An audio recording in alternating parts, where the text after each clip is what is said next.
과거 뉴스 속 오늘엔 어떤 일들이 있었을까요? 영상으로 떠나는 라떼뉴스 여행. 영상실로 오늘 안녕하세요. 아나운서 조진영. 아나운서 조혜진입니다.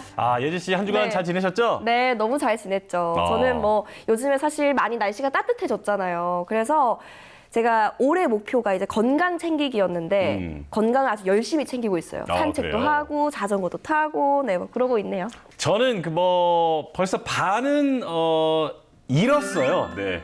주식을 했는데 반을 이룬 게 아니라 잃었어요.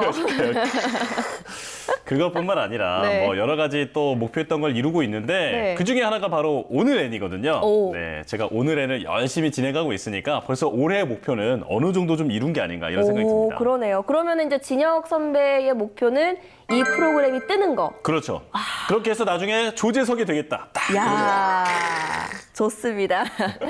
자, 그러면 오늘의 과거 속엔 또 어떤 소식이 있었을지 기대가 되는데요. 그럼 과거 속 오늘은 어떤 역사가 있었는지 함께 보시죠.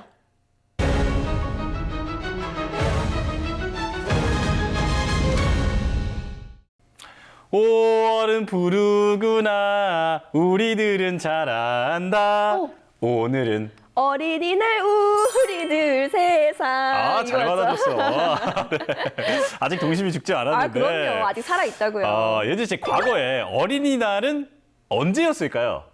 언제였더니 5월 5일 아니에요? 과거엔 달랐거든요. 달랐어요? 네. 전국의 모든 어린이가 손꼽아 기다리는 어린이날은 어린이 운동의 선구자 소파 방정환 선생이 1923년 처음 만들었는데요. 첫 어린이날은 5월 5일이 아니라 5월 1일이었습니다. 1923년 방정환 선생은 어린이 문화 운동단체인 색동회를 만들고 어린이라는 이름을 가진 잡지를 만들었는데요. 이때 색동회 창립에 맞춰 어린이날이 같이 만들어졌습니다. 그러면은 어린이라고 부르기 전에는 뭐라고 불렀어요? 그냥 당시에는 아이를 아동이라고 불렀거든요. 자, 이 아동이라는 말 대신에 어린이라는 단어로 어떤 높임의 뜻을 넣어서 이런 단어를 만든 거죠. 그랬구나. 그 높임의 뜻이 있었다는 거는 처음 알았어요. 당시 5월 1일을 어린이날로 정하고 펼쳐진 첫 행사에서는 동요대회, 미술 전람회 같은 어린이들이 직접 참여할 수 있는 기회가 열렸는데요. 어린이날 행사는 일제시대를 거치며 중단됐다가 광복 이후인 1946년부터 5월 5일로 날짜가 변경돼 오늘날까지 오게 된 겁니다. 저도 그 5월 5일 어린이날이 되기 전에 한 일주일 전부터 작업이 좀 들어갔던 것 같아요. 부모님한테 이제 선물 좋은 거 받고 싶어서. 그렇죠. 선행하고. 네, 말 잘 엄마 듣고. 아빠 앞에서 이제 좀 말 잘 듣는 척하고 그쵸, 일주일 예. 전부터. 선물 받고 싶으셨어요? 네, 받고 싶었어요. 발달 심리학에서는 어린이를 일반적으로 만 6세에서 만 12세로 보고 있지만 네. 일각에서는 만 18세까지로 보는 시각도 있거든요. 만 18세까지? 네, 그래서 정확한 기준을 말씀드리기는 어렵지만 네. 확실한 건 예진 씨는 어린이가 아니라 네. 어른이죠, 어른. 어른. 네, 어른도 아니고 어른. 그렇죠. 저는 어르신. 어르신. 그럼 이번엔 1984년으로 가보겠습니다. 1984년 5월 1일 서울대공원 개원식이 열렸습니다. 이날 하루 방문객은 75만 명에 달했고 나흘 뒤 어린이날에는 약 100만 명의 인파가 몰렸습니다. 100만 명이요? 100만 명이 모였으면 발 디딜 틈이 없었을 것 같은데요? 그렇죠. 이게 네. 얼마나 많은 숫자였냐면 네. 당시에 서울 인구가 950만 명이었다고 하거든요. 그러니까 10명 중에 1명 이상이 찾은 거죠. 이거 뭔지 아시죠? 와, 잘한다. 정말 놀랬을 때 이렇게 하더라고요. 오른팔이 좀 더 올라가야 돼요, 지금. 이렇게? 네. 서울대공원은 우리나라 최초의 동물원인 창경원을 창덕궁으로 복원하면서 그곳에 살던 동물 130종, 총 891마리가 이사간 새 집인데요.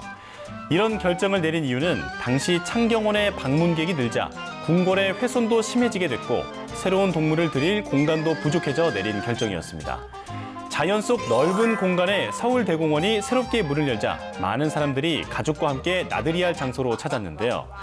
이후 식물원과 미술관, 놀이동산까지 개장하면서 국민들의 대표적인 여가시설로 자리 잡게 됐습니다.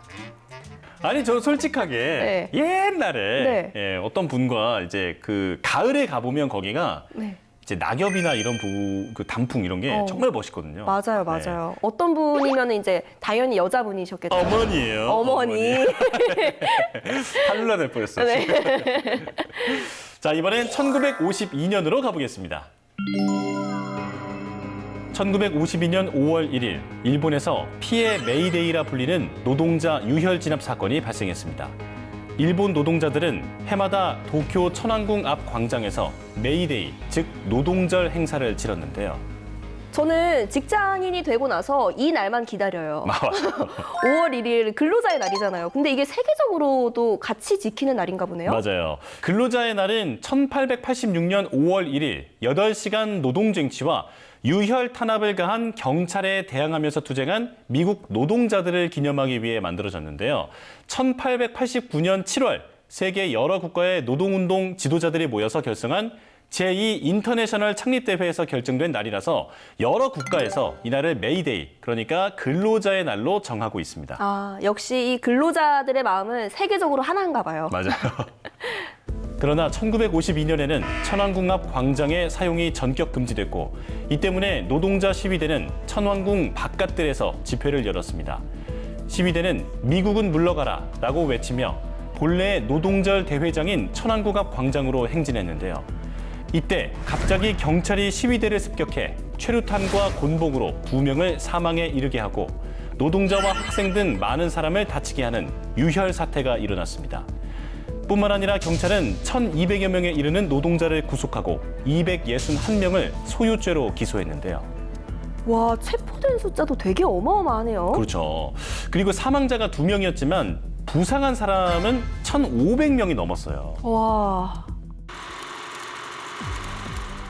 이뿐만 아니라 5월 1일에 또 다른 사건도 많았는데요. 2010년 5월 1일에는 상하이 세계 박람회가 시작됐습니다.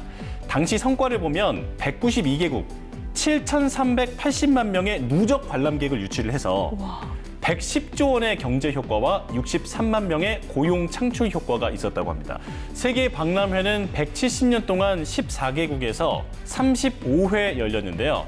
앞으로 있을 2030년 세계 박람회에 우리나라 부산도 유치를 신청했습니다.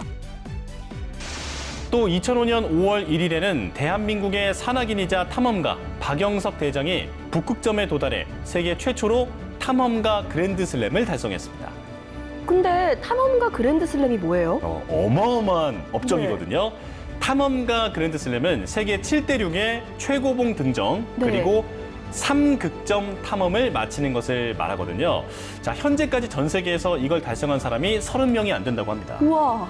자, 그런데 박영석 대장님은 2011년 히말라야에서 실종되면서 여전히 흔적을 찾지 못하고 있습니다. 오, 정말 대단한 업적을 이루셨는데 너무 안타깝네요.